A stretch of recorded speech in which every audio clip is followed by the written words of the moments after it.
পাচ্ছ আমার দিদি এখন ভাত নিয়ে রেডি। আর দেখো এটা জামাইবুর খাবার যাচ্ছে, ডাল রুটি আর আলু ফুচকে কি করে দেখছে, দেখো কাকে দিচ্ছে খাবার দেখছে। আর এখানে আমার বোন বসে আছে, ভাগ্নি আর মা, এটা আমার ভাগ্নির খাবার। এই আমাদের এই ফ্যামিলি খেলা চলছে, খেলা দেখতে দেখতে সবাই খাচ্ছে। ফেমাস হতে চাইছে কিন্তু ফেমাস হতে পারছে না, তোমরা একটু ফেমাস করে দাও কি। এই বোনটা দেখো চিনে না, এখন এই রুটি ডাল আর আলু ভাজা এখন গুছিয়ে পড়ে খাবে, ঠিক আছে। এখন হাসছে দেখো। আর আমার দিদি দোয়া থাওয়া করছে, কেন লাস্টে যত বেশি হবে ও খাবে, ওই জন্য দোয়া থাওয়া করছে সবার কম কম দিয়ে ও বেশি খাবে। আর আমার মা দেখো যেন আয়লা ঝড়ে ভেসে এসেছে, পুরো বসে আছে, পুরো ভাজা লঙ্কা নিয়ে বসে গেছে, পুরো গুছিয়ে খাবে ওই ভাতগুলো।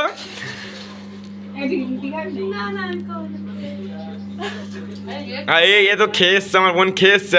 আর এই একটা টেপি, এ টেপি ওই দেখো না ভাতের দিকে চেয়ে মানে খাবি। এই টেপি, এই দেখো টেপি চাইতে দেখো কেমন। আর ওদিকে তো আমার তিলেস্কার নাড়ু আছে, আমি তিলেস্কার নাড়ু কাছে নিয়ে যাচ্ছি একটু। মাথায় চুল নেই কিন্তু মাথায় হেঁটে গেছে হেবি, আমি যাচ্ছি নিয়ে, দেখো একটুখানি।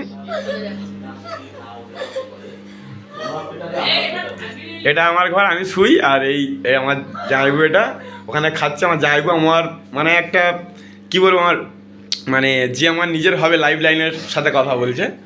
আর লাইফ লাইনকে দেখাচ্ছে একটুখানি, এদিকে দেখো চিনতে পারবে। এটা খাবার টেবিল দিয়ে দিকে যে খাবার আমরা এখনো খাইনি। আবার রিটার্ন যাবো ওখানটায়। দেখেছো আমার দিদি বললাম না যে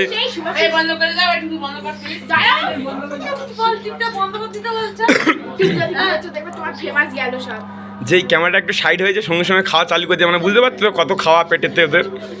মানে রুটি, ওই যে রুটিগুলো দেখতে সব খেয়ে নেবে, রাখবে না একটাও। আর আমার মা তো লেগে গেছে না এই কষ্ট দুঃখ বিশেষ করে।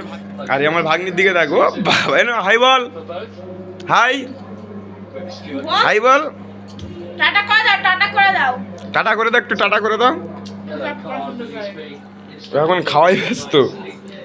আর আমার বোন তো সে কবে থেকে আমার বোনের বরকে বলতে আমি ফেমাস হবো, সে হতে পারে না আর এরও করাচ্ছে না, এই জন্য রেগে এখানটাই চলে এসছে। আমার ভাগ্নি তো গুছিয়ে খাচ্ছে, সে রুটি শেষ ওর পাতে, এই রুটি আর দুটো রুটি শেষ করে ফেলেছে। গাইস তো আজকের এই ভিডিওটা এখানটা শেষ করলাম। আর পরবর্তী ভিডিওটা কালকে দেখতে পাবে, সকাল থেকে কি হচ্ছে না হচ্ছে সেটা তোমাদেরকে জানাবো।